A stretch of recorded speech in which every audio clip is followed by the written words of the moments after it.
paano i-private ang ating mga messenger para safe po at maiwasan natin yung mga scammer o kaya yung mga hacker o yung gustong mag-hack sa ating mga Facebook Messenger. Ngayon guys, ganito lang po ang gagawin natin.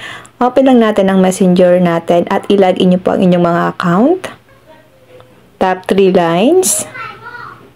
Tap settings. Scroll down. Tap lang natin ang privacy and safety.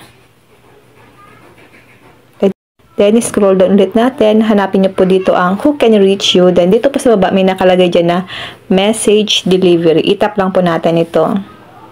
At dito, decide whether message request to your chats, your message request folder, or whether to receive them at all.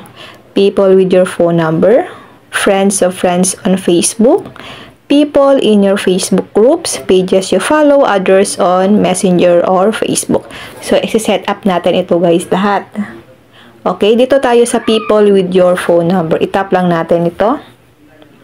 Dito guys, para hindi agad siya dumiretso sa ating chat list, itap lang natin itong message request. Ito po yung piliin natin.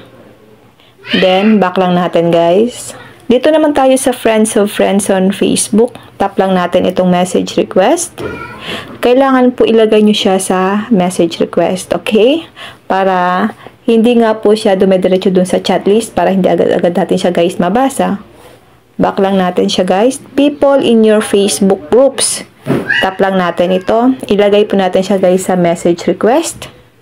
Then, back lang natin. Pages you follow, tap lang natin ito. Ilagay nyo lang po siya guys sa message request. Okay, back lang natin. At dito tayo sa others on Messenger or Facebook. Ito po yung mga hindi natin guys kilala. Or wala tayo ditong connection. So, ang gagawin natin, tap lang natin ito.